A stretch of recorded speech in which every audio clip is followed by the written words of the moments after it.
ำลังฟังสถานีวิทยุกระจายเสียงแห่งประเทศไทยจังหวัดลำปาง FM 97 MHz สำนักงานขนส่งจังหวัดลำปางขอเชิญร่วมประมูลทะเบียนรถเลขสวย301หมายเลขกับป้ายประมูลกราฟิกโฉมใหม่สีฟ้าสดใสหมวดอักษรกอไก่สฤษีเกษมทรัพย์ทวีบารมีโชคลาภโดยการประมูล2ช่องทางประมูลทางวาจาณสโมสรนครลำปางใกล้สวนสาธารณะเขลางนครและผ่านระบบอินเทอร์เน็ตเว็บไซต์ www.ทะเบียนรถ .com ปิดประมูลในวันเสาร์ที่ 28 มีนาคม 2569 ตั้งแต่เวลา 9 นาฬิกาเป็นต้นไปเรียงตามลำดับหมายเลขรายได้จากการประมูลจะนำเข้ากองทุนเพื่อความปลอดภัยในการใช้รถใช้ถนนสนับสนุนโครงการป้องกันและลดอุบัติเหตุทางถนนป้ายทะเบียนเลขสวยหมวดกอไก่สฤษีใช้สำหรับรถเก๋งรถปิกอัพ4ประตูและรถแวนป้ายทุกป้ายได้ทำพิธีอธิษฐานจิตพุทธาภิเษกเรียบร้อยแล้วสนใจสอบถามได้ที่สำนักงานขนส่งจังหวัดลำปางสำนักงานขนส่งสาขาอำเภอเถินสาขาอำเภอแจ้ห่มและสาขาอำเภอเงาโทรศัพท์ 054-265-140 และ 054-265-143 ID Line 093-198-1699 Facebook สำนักงานขนส่งจังหวัดลำปางกรมการขนส่งทางบกหรือสายด่วน 1584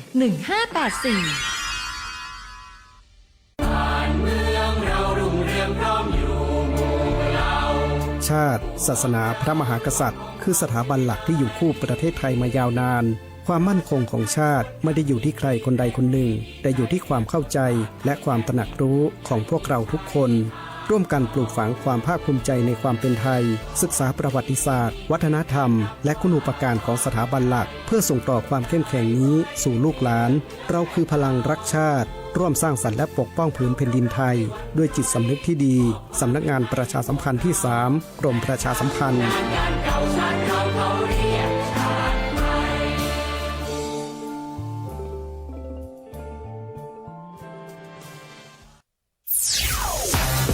คุณกำลังฟังสถานีวิทยุกระจายเสียงแห่งประเทศไทยจังหวัดลำปาง FM 97 MHz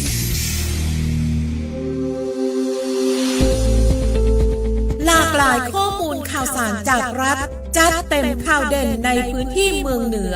เวลาดี 4 โมงแรงในรายการอู้ข่าวจางเหนือ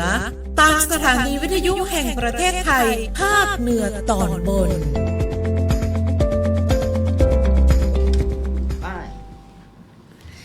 สวัสดีเจ้าปะกับอู้ข่าวเจ้าเหนือสวทลำปางเจ้าและก็อยู่พร้อมกับแฮมสวทที่เหลือเนาะในแผนจังหวัดภาคเหนือตอนบนครับเจ้าวันนี้อยู่กับสวทลำปางบอกว่าจะเป็นช่วงข่าวสารบ้านเฮาเชียงใหม่ลำพูนลำปางแม่ฮ่องสอนแล้วก็แฮมช่วงหนึ่งก็เป็นข่าวสารบ้านเฮาเหมือนกันเนาะ2ช่วงนะเจ้าติดตามได้นะในช่วงแรกนี่เขาจะไปที่ช่วงข่าวสารบ้านเฮาเชียงใหม่ลำพูนลำปางแม่ฮ่องสอนกันก่อนเจ้า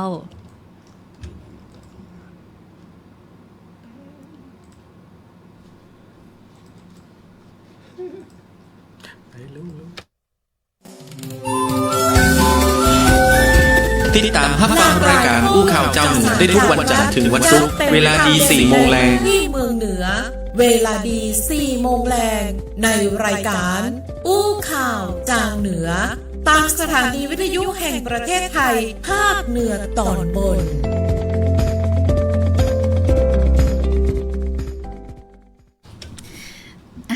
มาช่วงเล่าข่าวเนาะในเฮาจะที่ช่วงข่าวสารบ้านเฮานะเจ้าลำปางไม่ต้องสอนนะครับเริ่มที่ลำปางบ้านเฮาก่อนเนาะเจ้าที่ลำปางนะครับพอดีว่าวันนี้นะครับที่ลำปางนั้นทางด้านองค์การบริหารส่วนจังหวัดลำปางนั้นจะมีการจัดอบรม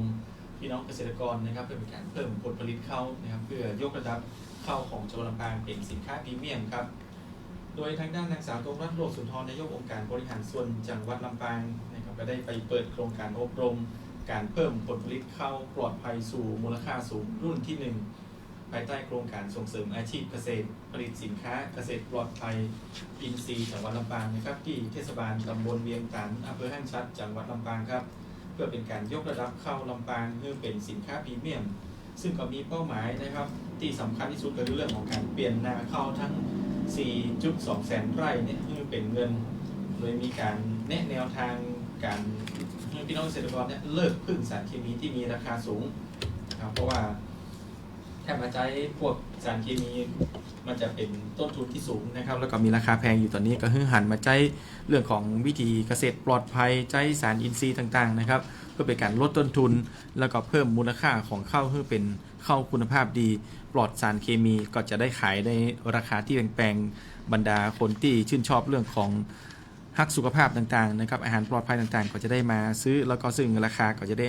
อัพสูงขึ้นก็ทำให้พี่น้องเกษตรกรนั้นมีรายได้มั่นคง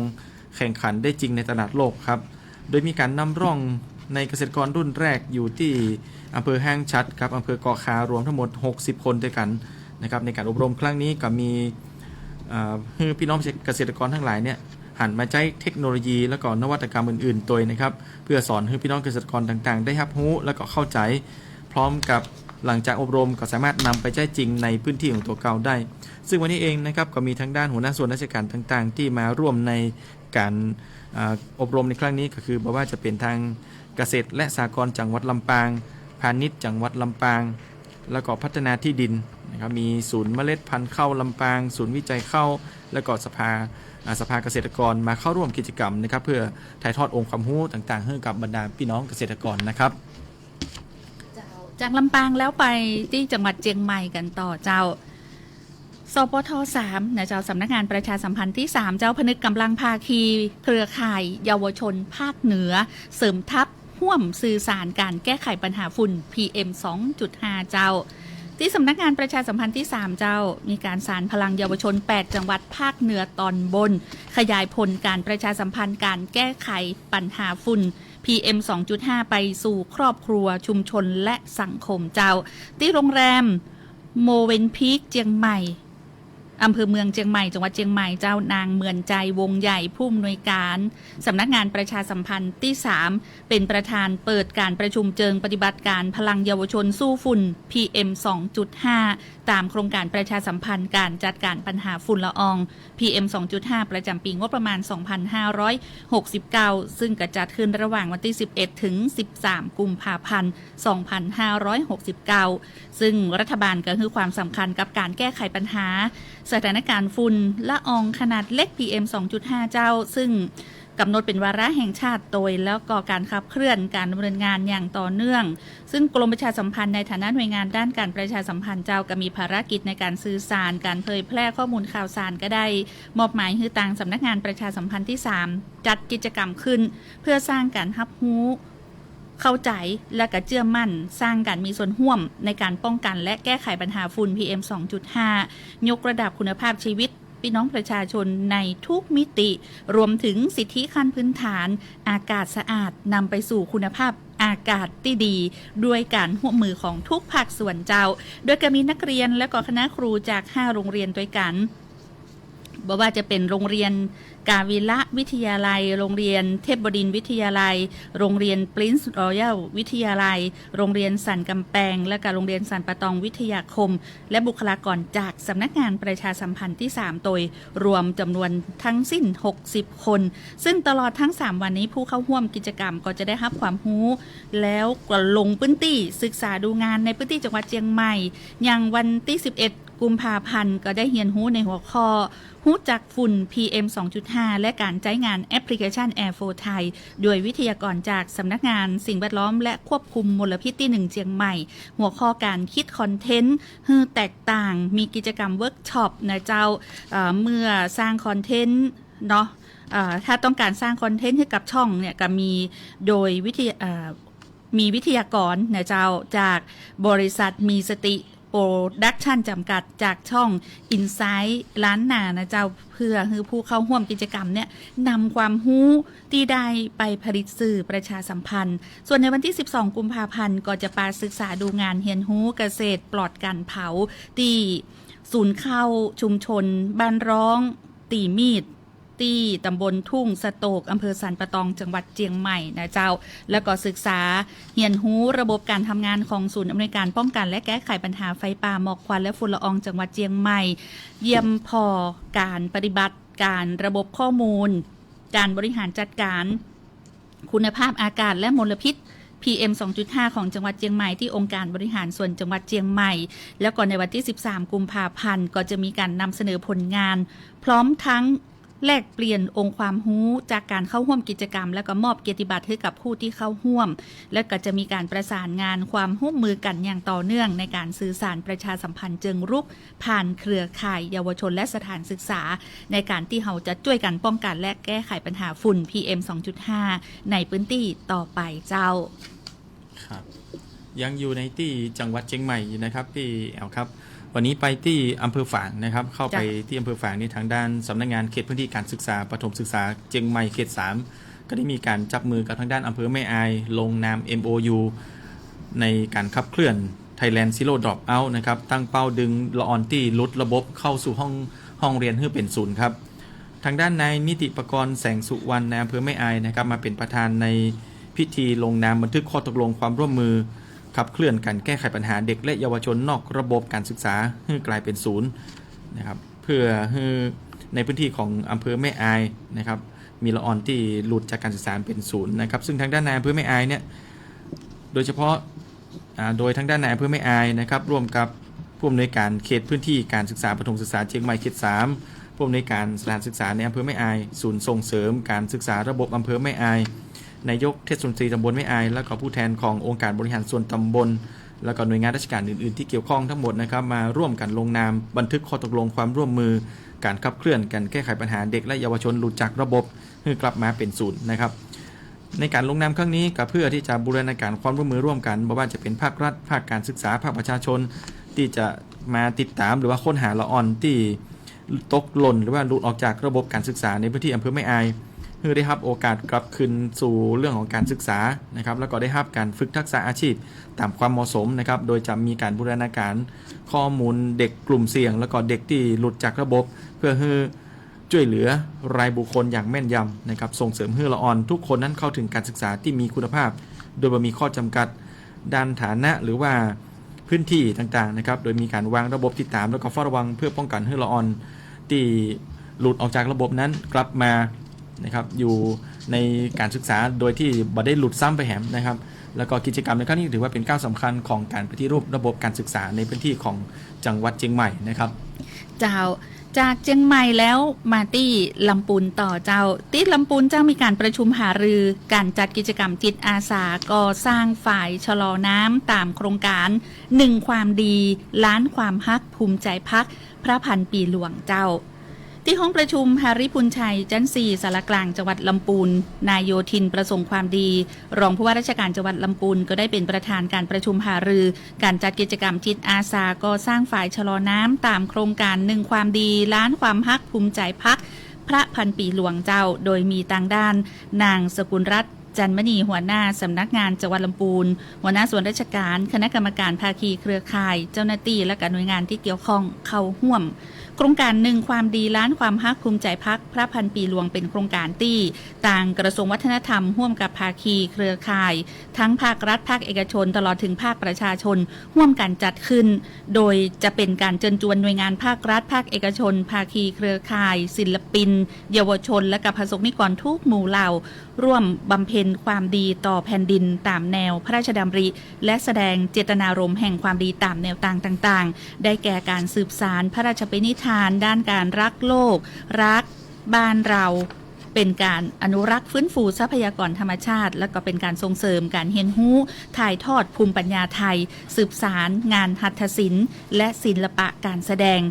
การพัฒนาคุณภาพชีวิตของประชาชนและก็สร้างสุขภาวะชุมชนโดยเพื่อสร้างพลังต่างสังคมที่ยั่งยืนและก็สะท้อนฮึดหันหึงคุณค่าของวัฒนธรรมอันดีงามโดยสำหรับวาระการประชุมที่สำคัญก็คือแนวทางการดำเนินโครงการ1ความดีล้านความฮักภูมิใจพักพระพันปีหลวงในด้านการรักโลกรักบ้านเราอนุรักษ์ฟื้นฟูทรัพยากรธรรมชาตินะเจ้าการสืบสารงานหัตถศิลป์และศิลปะการแสดงเมตตาสังคมและก็สร้างสุขภาวะชุมชนตลอดถึงการ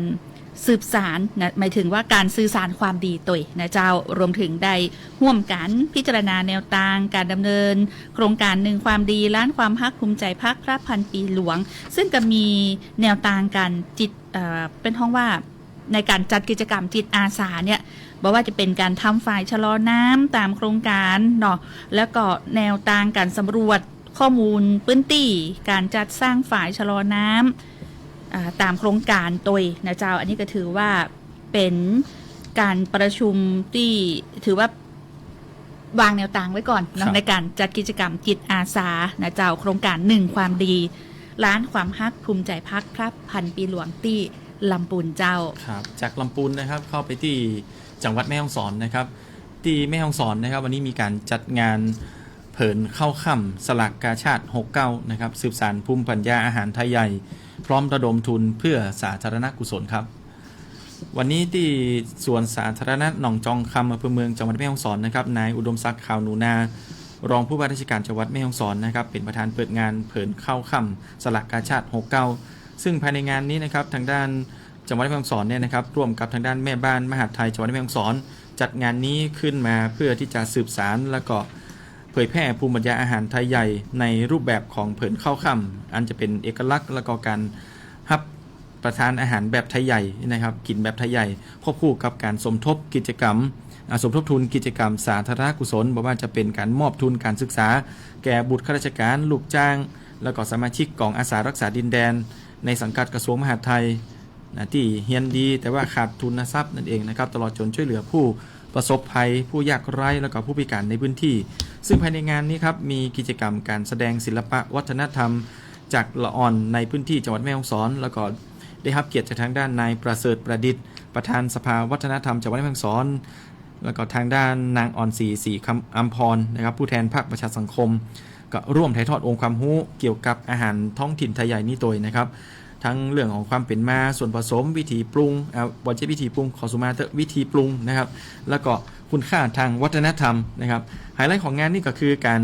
จัดสำรับอาหารแบบเผินเข้าค่ำนะครับเสิร์ฟให้กับคนที่มาร่วมงานกันทีละรายการรวมทั้งหมดก็7รายการด้วยกันนะครับยกตัวอย่างเช่นยำบะม่วงสันนาบนี่นะครับแล้วก็จะมียำบะม่วงวงสันนาบอีกครับยำบะม่วงสันนาบอีกครับชื่อแปลกๆเหมือนกันนะครับแล้วก็มีชาแตงนี่นะครับถือว่าเป็นยำพักไทยใหญ่เมนูหนึ่งนะครับมีจิ้นลุงมีข้าวเหลืองมีข่างปองมีลาบไตมีพักสมุนไพรมีแคบหมูมีหนังปองมีแฮมหลากหลายอย่างนะครับนี่ว่าเป็นอาหารไทยใหญ่ที่เอามาเสิร์ฟให้บรรดาคนที่มาร่วมงานในวันนี้นะครับซึ่งกิจกรรมนี้ก็จัดขึ้นมานะครับให้คนที่ร่วมงานทั้งหมดได้ลิ้มรสของอาหารที่เป็นอาหารของไทยใหญ่กันนะครับและยังมีเวทีการสืบทอดภูมิปัญญาวัฒนธรรมและก็วิถีชีวิตของชุมชนนะครับสร้างความภาคภูมิใจในอัตลักษณ์ท้องถิ่นควบคู่กันกับการทำความดีเพื่อสังคมผ่านกิจกรรมสาธารณกุศลต่างๆของจังหวัดแม่ฮ่องสอนตัวครับเจ้ากันยังอยู่ที่แม่ฮ่องสอนเจ้าแม่เสรียงเนาะไปแม่เสรียงกันต่อที่อำเภอแม่เสรียงเจ้าก็ได้มีตังการลงพื้นที่เนาะในอำเภอแม่เสรียงเนี่ยลงพื้นที่มอบถุงยางชีพเพื่อกับกลุ่มเปราะบางผู้สูงอายุและกับผู้พิการที่ตำบลแม่เหาะเนาะพร้อมกับรณรงค์มาตรการป้องกันไฟป่าในพื้นที่ตยทางด้านนายวรศักดิ์พันทองในอำเภอแม่เสรียงเจ้าพร้อมด้วยผู้นำท้องที่ก็ได้ลงพื้นที่ตำบลแม่เหาะอำเภอแม่เสรียงจังหวัดแม่ฮ่องสอนเพื่อเยี่ยมกลุ่มเปราะบางผู้สูงอายุผู้พิการโดยก็ได้มอบถุงยางชีพจากกิ่งกาชาติอำเภอแม่เสรียงตลอดถึงผ้าห่มพระราชทานจากมูลนิธิราชประชานุเคราะห์ในพระบรมราชูปถัมภ์เจ้าเพื่อบรรเทาความเดือดร้อนและก็ให้กำลังใจในเบื้องต้นนอกจากนี้แล้วทางด้านนายวรศักดิ์พันทองกันยังได้ใจโอกาสนี้เจ้าสร้างความเข้าใจกับพี่น้องประชาชนในเรื่องของมาตรการป้องกันและแก้ไขปัญหาไฟป่าหมอกควันและฝุ่นละออง PM 2.5 โดยกระเด้นย้ำเรื่องของความร่วมมือตลอดถึงขอให้พี่น้องประชาชนเนี่ยงดการเผาโดยเด็ดขาดเจ้าเพื่อรักษาทรัพยากรธรรมชาติและสิ่งแวดล้อมซึ่งการบริหารจัดการเชื้อเพลิงเนี่ยก็คือความรู้ในเรื่องของการจัดการพื้นที่ทำกินบอกว่าจะเป็นเรื่องของไร่หมุนเวียนและก็ไร่ข้าวโพด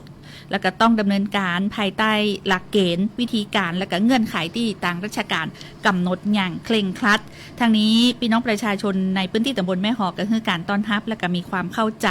พร้อมที่จะให้ความร่วมมือกับมาตรการของทางราชการเพื่อเข้าห่วมเนาะเพื่อเป็นการช่วยกันขับเคลื่อนอำเภอแม่เสรียงเนี่ยคือเป็นเมืองที่น่าอยู่และก็ปลอดภัยอย่างยั่งยืนเจ้าเนาะพักกันสักกรรมครับผมพักกันสักกรรมเดี๋ยวเจอในช่วงหน้านะครับเจ้า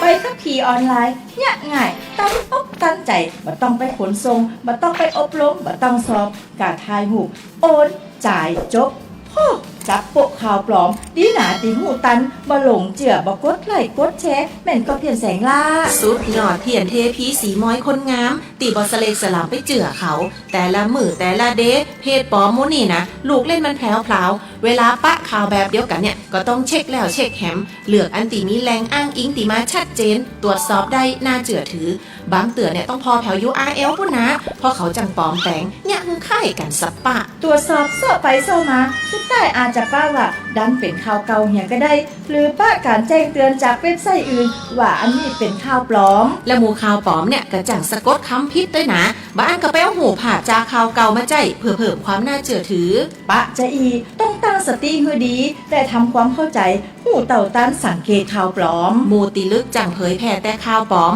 บดีล่อเล่นกับระบบเนอร์มีสิทธิ์ติดคุกนะ ปรารถนาดีจากสำนักงานประชาสัมพันธ์ที่ 3 กรมประชาสัมพันธ์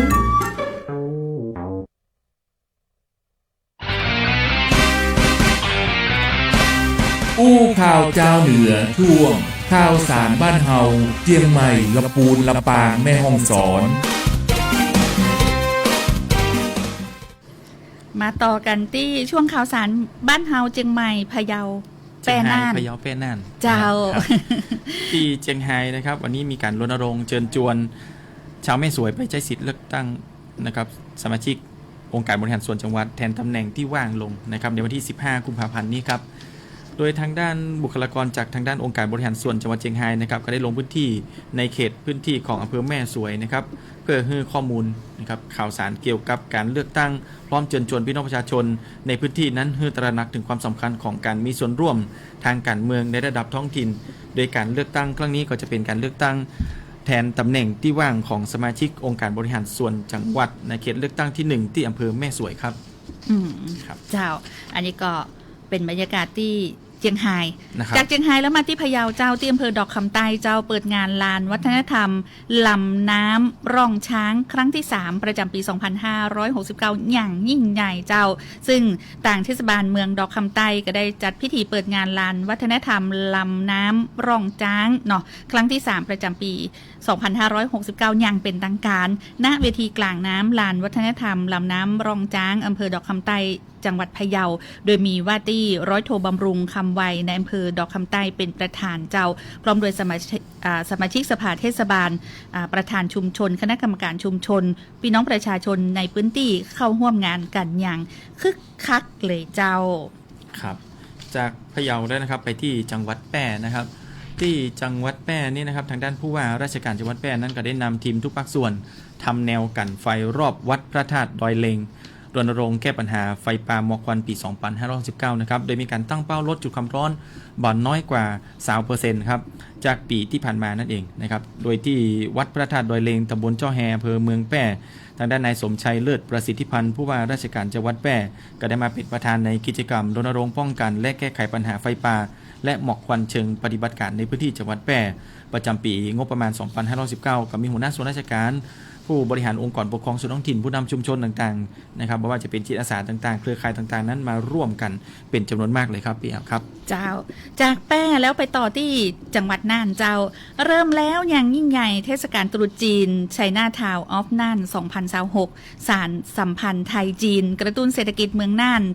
ณศาลเจ้าปึงเท่ากงเจ้าจังหวัดน่านเปิดประตูรับความเฮงต้อนรับเทศกาลตรุษจีนประจำปีอย่างเป็นทางการนะเจ้าได้งานจากจีนสู่ไทยสุขใจในแผ่นดินน่านไชน่าทาวน์ออฟน่าน 2026ที่ศาลเจ้าบึงเท่ากงจังหวัดน่านบรรยากาศเต็มไปด้วยความคึกคักเจ้ามีตัวแทนจากหน่วยงานภาครัฐภาคเอกชนและกับพี่น้องประชาชนเข้าร่วมกิจกรรมจำนวนนักโดยมีนายชัยนรงค์วงใหญ่ผู้ว่าราชการจังหวัดน่านเป็นประธานซึ่งการจัดงานไชน่าทาวน์ออฟน่าน 2026 ในเตื้อนี้ก็มีนัยยะสำคัญที่นักกว่าการเฉลิมฉลองตามประเพณีแต่ว่ายังเป็นกิจกรรมที่ช่วยขับเคลื่อนเศรษฐกิจและการท่องเที่ยวของจังหวัดโดยดึงดูดผู้คนฮือไปสัมผัสเสน่ห์เมืองน่านเจ้าพร้อมทั้งสะท้อนภาพความงดงามของสังคมพหุวัฒนธรรมที่หลอมรวมความสามัคคีของคนในพื้นที่ไว้อย่างเหนียวแน่นภายในงาน พบกับการประดับตกแต่งโคมไฟสวยงามโอ้ยตระการตายิ่งใหญ่เจ้าตลอดถึงการแสดงศิลปะวัฒนธรรมจีนกิจกรรมไหว้ขอพรเพื่อความเป็นสิริมงคลนะเจ้าก็ขอเชิญชวนนักท่องเที่ยวพี่น้องประชาชนร่วมเป็นส่วนหนึ่งของเทศกาลแห่งความสุขเจ้าของศาลปึงเท่ากงนั่นในช่วงวันที่10ถึง17กุมภาพันธ์2569นี้ที่ศาลปึงเท่ากงจังหวัดน่านเจ้าและนี่ก็คือทั้งหมดของรายการอู้ข่าวเจ้าเหนือในวันนี้เจ้าในช่วงต่อไปจะเป็นรายการพิเศษนะครับได้รับพระบารมีพระพันปีหลวงนะครับวันนี้เจอกับทางด้านสวท.อำนาจเจริญนะครับวันนี้ไปฟังกันได้เลยครับ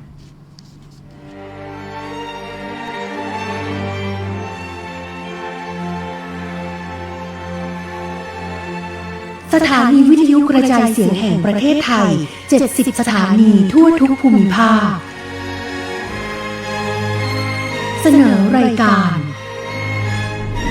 ใต้ร่มพระบารมีพระพันปีหลวง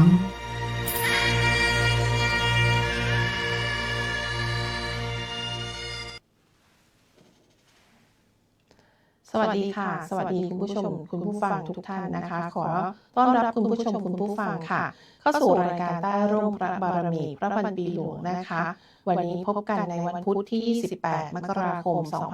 2569ค่ะดิฉันนางสาวเย็นจิตอักกำจรนะคะจากสวท.ชุมพรนะคะรับหน้าที่เป็นผู้ดำเนินรายการค่ะรายการใต้ร่มพระบารมีพระพันปีหลวงนะคะเป็นรายการที่จะพาทุกท่านไปร่วมระลึกถึงพระมหากรุณาธิคุณอันยิ่งใหญ่ของสมเด็จพระนางเจ้าสิริกิติ์พระบรมราชินีนาถพระบรมราชชนนีพันปีหลวงผู้ทรงเป็นดั่งแม่ของแผ่นดินนะคะผู้ทรงอุทิศทั้งพระวรกายและพระราชหฤทัย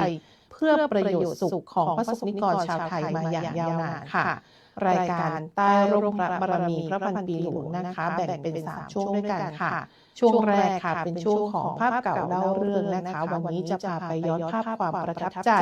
เมื่อครั้งเสด็จเยือนจังหวัดชุมพรนะคะช่วงต่อไปค่ะช่วงตามรอยพระเมตตาค่ะวันนี้นำเสนอสารคดีเฉลิมพระเกียรติสมเด็จพระพันปีหลวงชุดแม่ของแผ่นดินนะคะตอนพระราชดำริการอนุรักษ์เต่าทะเลค่ะและในช่วงสืบสานพระราชปณิธานนะคะวันนี้นำเสนอเรื่องราวของศูนย์ส่งเสริมการเรียนรู้อำเภอพะโต๊ะจังหวัดชุมพรนะคะจัดโครงการสกร.รักน้ำสืบสานปณิธานแม่ของแผ่นดินเพื่อถวายเป็นพระราชกุศลแด่สมเด็จพระนางเจ้าสิริกิติ์พระบรมราชินีนาถพระบรมราชชนนีพันปีหลวง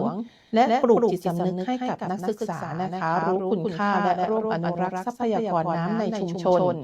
และเรื่องราวของจิตอาสา 904 สืบสานพระราชปณิธานของพระบาทสมเด็จพระเจ้าอยู่หัวรัชกาลที่ 10ในการเป็นจิตอาสาช่วยอำนวยความสะดวกให้กับประชาชนที่เดินทางไปกราบถวายบังคมพระบรมศพพระพันปีหลวงค่ะซึ่งนี่ก็เป็นเรื่องราวทั้งหมดที่เราจะนำมาเสนอกันในรายการใต้ร่มพระบารมีพระพันปีหลวงในวันนี้นะคะในช่วงต่อไปของรายการค่ะเป็นช่วงของภาพเก่าเล่าเรื่องนะคะที่จะพาไปย้อนภาพความประทับใจเมื่อครั้งเสด็จเยือนจังหวัดชุมพรค่ะขอนำทุกท่านเข้าสู่ช่วงภาพเก่าเล่าเรื่อง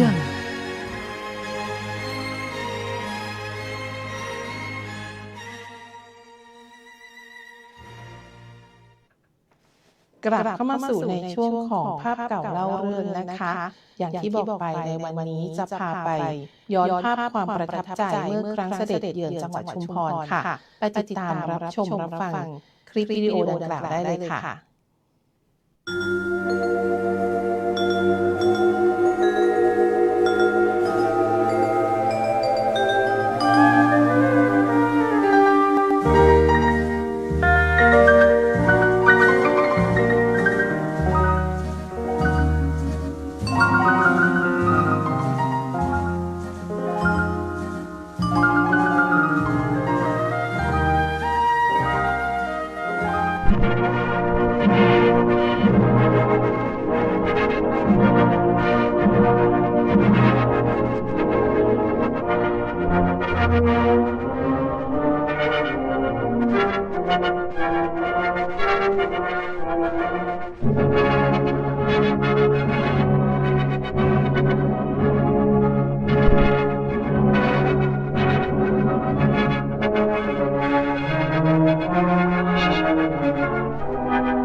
หลังจากที่เสด็จพระราชดำเนินเยี่ยมราษฎรภาคอีสานและภาคเหนือแล้วพระบาทสมเด็จพระเจ้าอยู่หัวและสมเด็จพระนางเจ้าพระบรมราชินีนาถได้เสด็จพระราชดำเนินภาคใต้เพื่อเยี่ยมเยียนราษฎร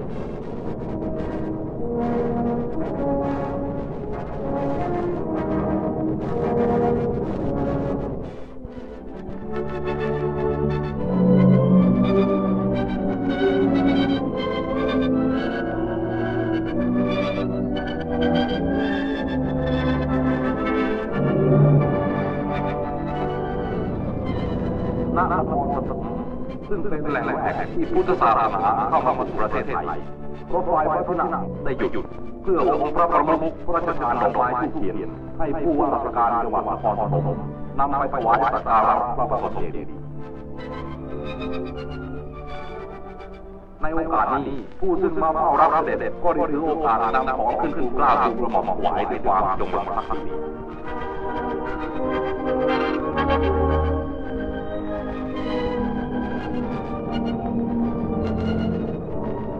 ชุมพร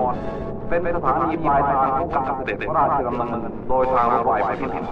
และนับแต่จังหวัดเป็นต้นไปจะเป็นการเสด็จโดยรถยนต์พระที่นั่งเข้าสู่จังหวัดต่างๆ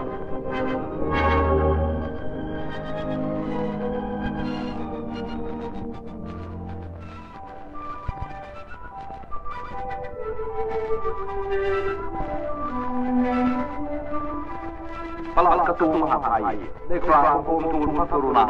นำข้าราชการเข้าเฝ้าทูลละอองธุลีพระบาท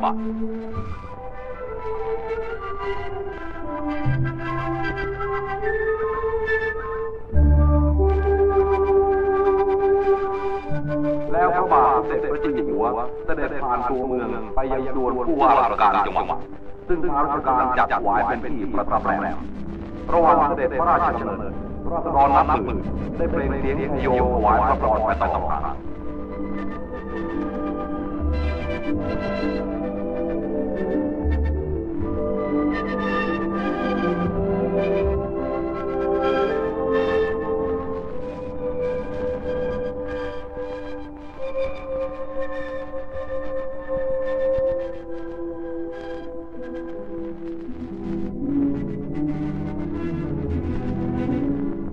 ที่ศาลากลางผู้ว่าราชการจังหวัดชุมพรกราบบังคมทูลพระกรุณานำข้าราชการพร้อมด้วยปัญญาและราษฎรเฝ้าทูลละอองธุลีพระบาทหลังจากที่ทรงมีพระราชดำรัสออกแล้วก็เสด็จลงเยี่ยมเยียนราษฎรข้าราชการได้ทูลเกล้าทูลกระหม่อมถวายเรือจับปลาจำลองทำด้วยเงินอันเป็นสัญลักษณ์ของจังหวัดที่ขึ้นหน้าขึ้นตาอยู่ด้วยอาชีพในการประมง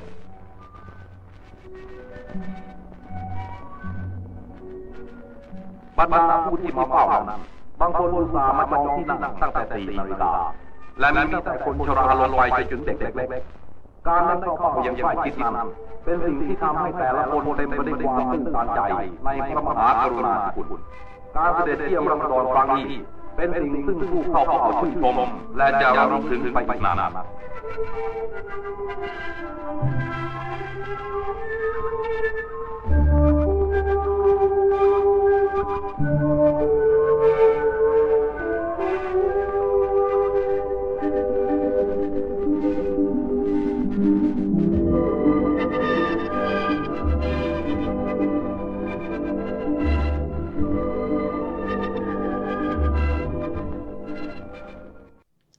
คุณผู้ชมคุณผู้ฟังคะจังหวัดชุมพรนะคะเป็นหนึ่งในพื้นที่ที่พระองค์ทรงให้ความสำคัญอย่างยิ่งในอดีตนะคะพระองค์เคยเสด็จพระราชดำเนินมายังจังหวัดของเราค่ะเพื่อส่งเยี่ยมราษฎรตรวจเยี่ยมงานโครงการพัฒนาต่างๆและทอดพระเนตรวิถีชีวิตความเป็นอยู่ของประชาชนอย่างใกล้ชิดนะคะภาพที่ชาวชุมพรยังคงจดจำไม่รู้ลืมก็คือพระอริยบทอันเรียบง่ายอ่อนโยนและเปี่ยมด้วยความเมตตาไม่ว่าพระองค์จะเสด็จไปยังหมู่บ้านห่างไกลโรงเรียนหรือว่าพื้นที่เกษตรกรรมนะคะพระองค์ทรงมีพระราชปณิธานแน่วแน่ในการบำบัดทุกข์บำรุงสุขให้แก่ประชาชนทุกหมู่เหล่า เสียงประชาชนที่เฝ้าต้อนรับเสด็จในครั้งนั้นยังตราตรึงรอยยิ้มความปลื้มปิติและความสำนึกในพระเมตตาที่ยังถูกเล่าขานจากรุ่นสู่รุ่นสำหรับชาวชุมพรแล้วนะคะการได้เข้าเฝ้าในวันนั้นเป็นเกียรติสูงสุดและเป็นหลักฐานของสายพระเมตตาที่แผ่ไพศาลทั่วแผ่นดินใต้ค่ะ ขอนำทุกท่านเข้าสู่ช่วงตามรอยพระเมตตา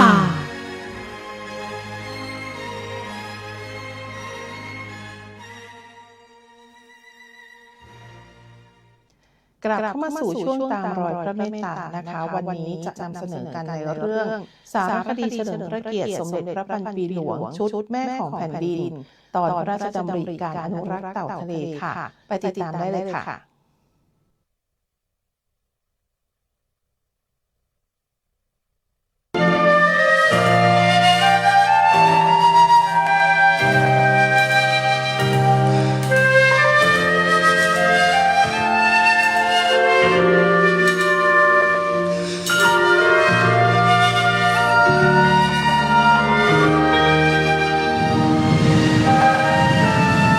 สมเด็จพระนางเจ้าพระบรมราชินีนาถทรงมีน้ำพระราชหฤทัยห่วงใยเต่าทะเลอย่างยิ่ง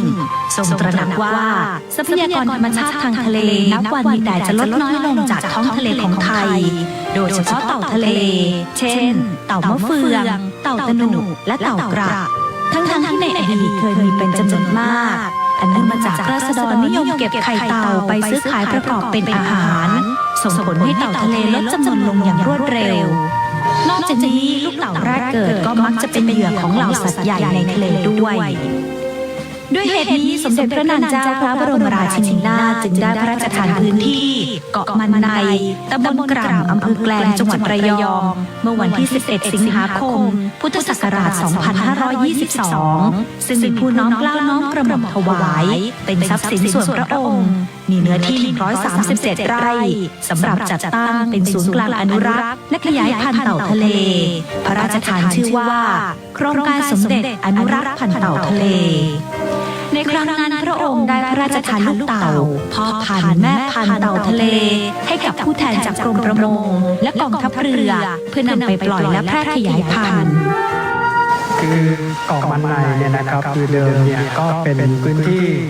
ที่ทางพระราชินีเนี่ยท่านทรง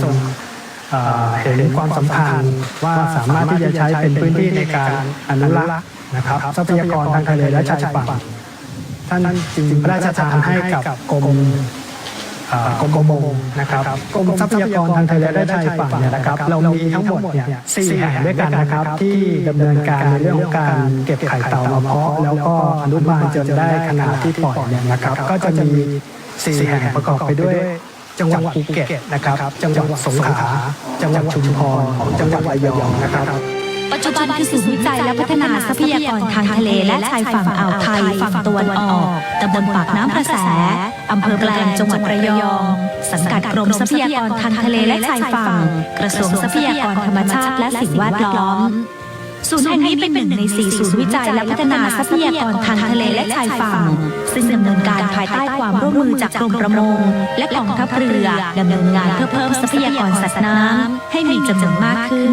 อาทิขยายพันธุ์เต่าทะเลในธรรมชาตินำไข่เต่ามาทำการเพาะฟักและอนุบาลตามหลักวิชาการจนแข็งแรงแล้วนำปล่อยคืนสู่ธรรมชาติศูนย์วิจัยและพัฒนาทรัพยากรทางทะเลและชายฝั่งอ่าวไทยเกาะมันใน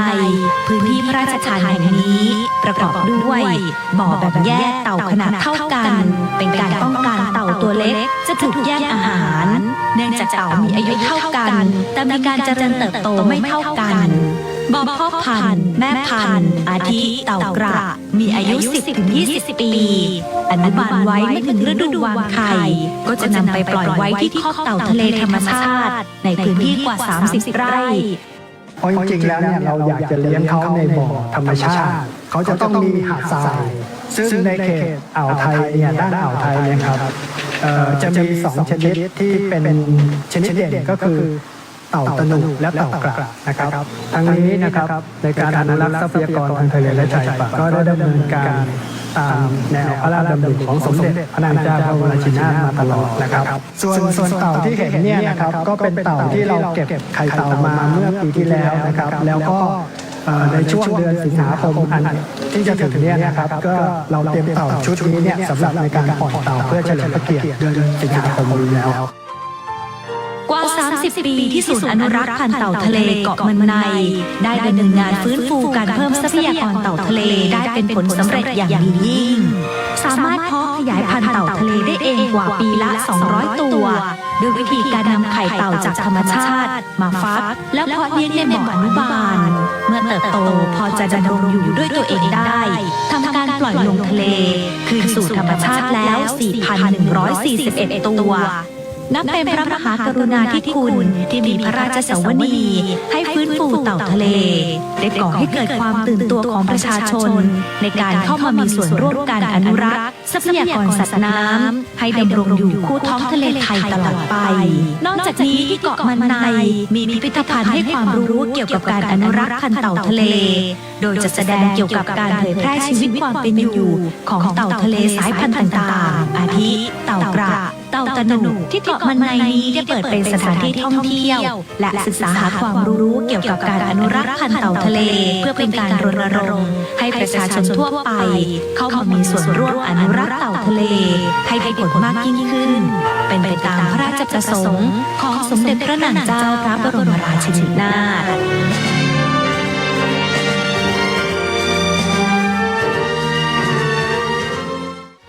ขอนำทุกท่านเข้าสู่ช่วงสานต่อพระราชปณิธาน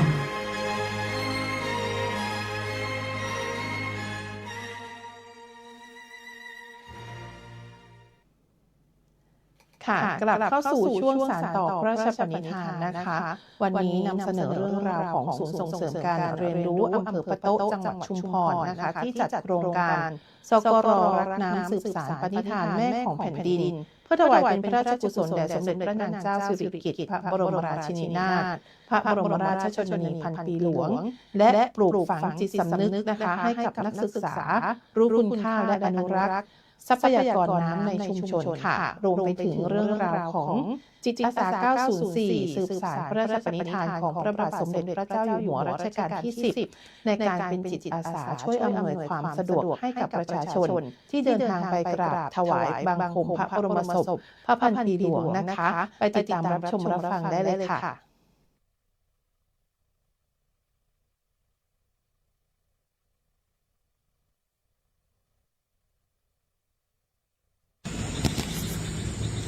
สมเด็จพระพันปีหลวงทรงห่วงใยเรื่องของการอนุรักษ์ทรัพยากรธรรมชาติและแหล่งน้ำของประเทศพระองค์ทรงสอนให้รู้จักคุณค่าของน้ำและใช้น้ำอย่างประหยัดค่ะ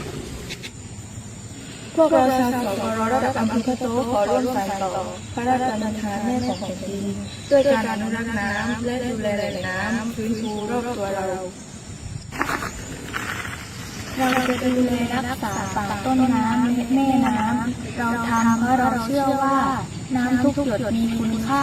และควรเก็บไว้ให้คนรุ่นต่อไปค่ะน้ำคือชีวิตและพระพันปีหลวงเป็นแรงบันดาลใจที่ยิ่งใหญ่ของพวกเราค่ะสกร.รักน้ำสืบสานพระราชปณิธานแม่ของแผ่นดินสวัสดีค่ะชื่อจิตรมาศ มีสิรินะคะจิตอาสา 904 รหัส 1-2 ขอไข่ 012 ค่ะหลักสูตรพื้นฐานภาค 1 ค่ะเป็นจิตอาสา 904 นะคะวันนี้รู้สึกดีใจมากที่ได้มาดูแลอำนวยความสะดวกแขกของพระราชานะคะที่วัดราชบพิตรค่ะแล้วตัวเองเนี่ยเป็นจิตอาสา 904 มีความสุขทุกครั้งที่ได้มาดูแลแขกของพระราชาแล้วจริงๆแล้วต้องบอกว่าถามว่าเหนื่อยไหมตอนแรกอาจจะรู้สึกเหนื่อยเพราะเราต้องมาแต่เช้าแล้วหลายๆท่านก็ร้อนแต่เมื่อมองแขกพระราชามารอพร้อมกับเราเขาร้อนเขาก็มานั่งรอแล้วความรู้สึกนะคะดีใจมากที่ได้มีโอกาสได้ถวายงานพระองค์ท่านเป็นสิ่งเล็กๆที่เราสามารถทำได้ซึ่งเราเป็นผู้หญิงนะคะเราสามารถทำได้ตรงนี้อยากจะฝากถึงน้องๆทุกท่านหรือทุกท่านนะคะถ้ามีโอกาสไม่จำเป็นต้องเป็นจิตอาสา 904 เป็นถ้าเราเป็นจิตอาสาก็ได้ค่ะมาช่วยกันแล้วก็มารับเสด็จแล้วก็มาคอยดูแลแขกพระราชาเหมือนพวกพี่ๆได้ค่ะตั้งแต่เช้าค่ะใช่ค่ะเพราะว่าจะมีพี่ๆที่เป็นแขกพระราชาค่ะมารอรับเสด็จตั้งแต่เช้าเลยตั้งแต่6 โมงเช้าบางท่านมาถึงแล้วค่ะเพราะนั้นเราก็จะต้องมาแต่เช้าเพื่อมาดูแลป้า นี้มาทำงานด้านนี้กี่ครั้งแล้วครับ โอ้นับไม่ถ้วนค่ะ ใช่ค่ะ แล้วทุกๆครั้งที่ได้มาทำงานเนี่ยรู้สึกอย่างไรบ้างครับ มีความสุขค่ะ แค่ได้เห็นเสียงวอบอกว่าVVIP กำลังเสด็จแล้วพอแค่เห็นแล้วได้ยินเสียงของประชาชนแขกของพระราชาที่ตะโกนว่าทรงพระเจริญหรือแค่เห็นแค่เราก็หายเหนื่อยค่ะ มีความสุขที่มาจากนครปฐมค่ะ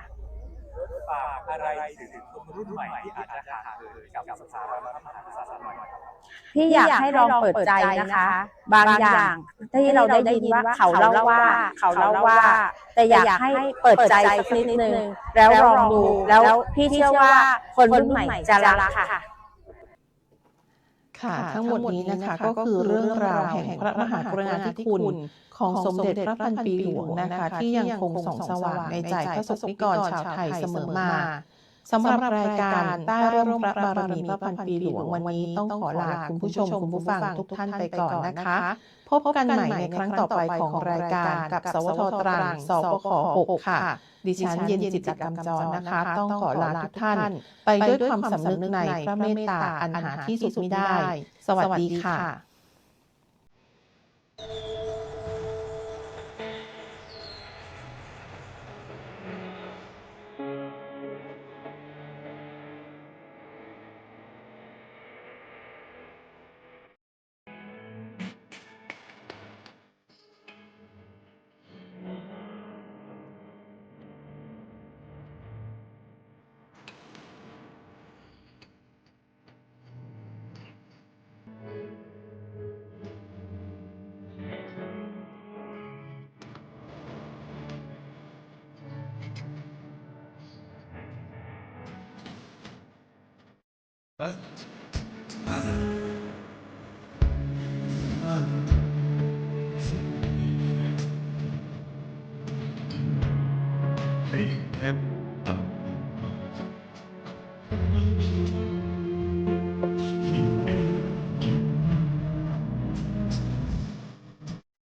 ชาติ ศาสนาพระมหากษัตริย์คือ